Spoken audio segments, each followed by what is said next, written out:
This video is sponsored by World Anvil. I've always loved looking at fantasy maps, imagining what could be living in the mountain peaks or dark forests. This is how I build my worlds. One location, creature, person at a time. Now, I can take those people and places and bring them to life. Each one gets an article, a description, and most importantly, loot. I love being able to write the backstory of the town my players are in for them to read at their leisure, or sneak plot devices into the mayor's description. The impact on my games has been incredible. The best part? It's so easy to use. If you're looking for inspiration on how to get started, check out some of the worlds that other people have made. Some of them will blow your mind. Click the link in the description below and start building your world. And now, what you're here for. When a dragon learned the Treant's bark is worse than his bite. Hi everyone, All Things D&D is back with another story. From the brilliant mind that brought you Astashan, prepare yourself for another fantastic story from Felix La Volpe. What happens when you combine a Treant, plant puns, and a pretty fantastic DM? You get this treat. I just joined a 3.5 game. We have a barbarian, a cleric, a rogue, and a wizard. The DM is a cool guy and is good with handling larger characters. I get the okay to finally run my dream character. I bust out the Savage Species book. The party is worried about what overpowered monstrosity I'm pulling out of my ass. Meet Loom, the level 1 Treant. He grows in size with each level, large at level 6 and huge at level 12. He's going to become the big strong tree he was meant to be. The party is okay with the decision, and so we set off.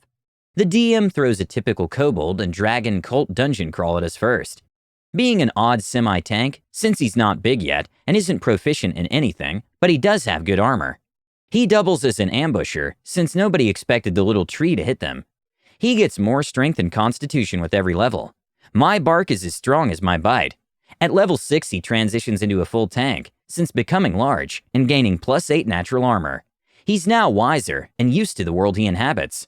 He starts passively growing fruit and becomes extra protective to his bark-covered kin.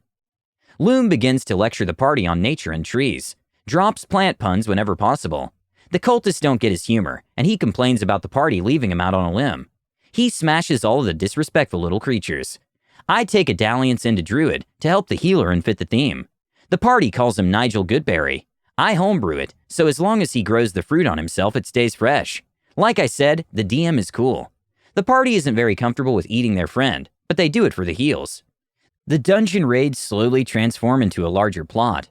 Some crazy dragon cult is trying to summon something that isn't quite normal. The party raids an underground tomb complex. Loom goes in first due to his comically high perception. Do not worry, little ones. I'll root them out.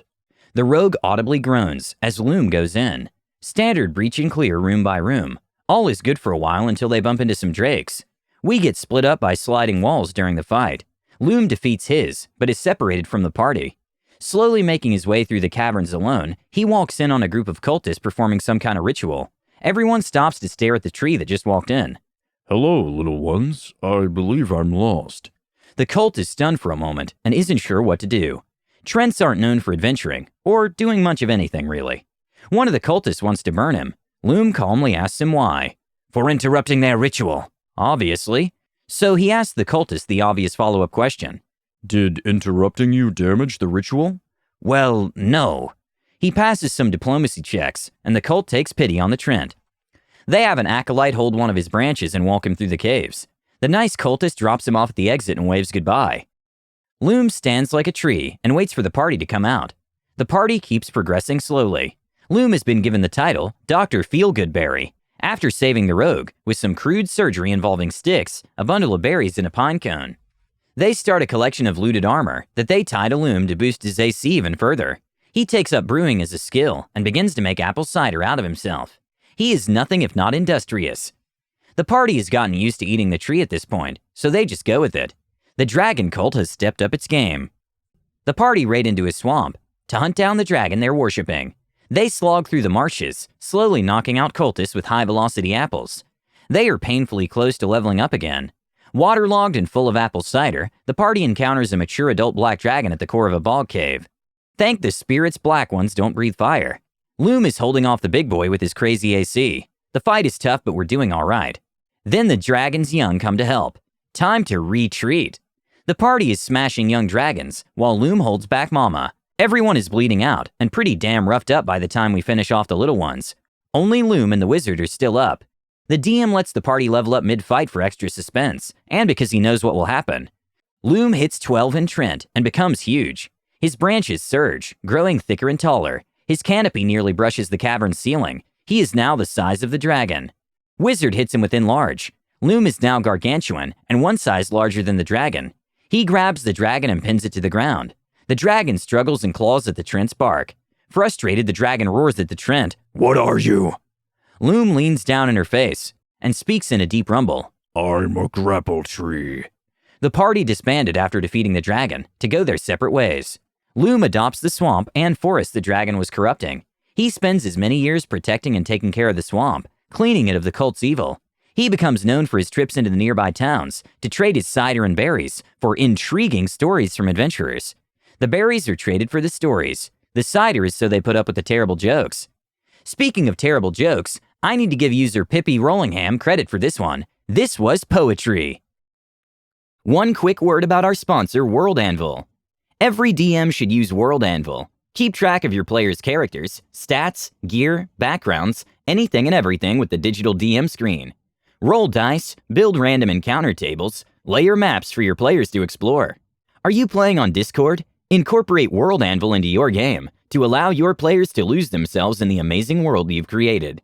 Make articles secret that your players can unlock. Let them explore your world in between sessions. Use the session scheduler so no one misses a game. If you're a creator, writer, map maker, portrait artist, or fan of tabletop RPGs in general, you need to check out World Anvil. It's amazing. Click the link in the description below and build your world and share what you make with us. I would like to imagine all of the townsfolk just want him to leave. In all seriousness, a Treant would make an awesome character. Have you ever played a Treant or some off-the-wall race? I'd love to hear about it. And we need to hear your best tree puns. Please let us know what you think and comment below. Don't forget to subscribe to our channel, All Things D&D. Our next video will be posted in 3 days, so stay tuned for more amazing Dungeons & Dragons content.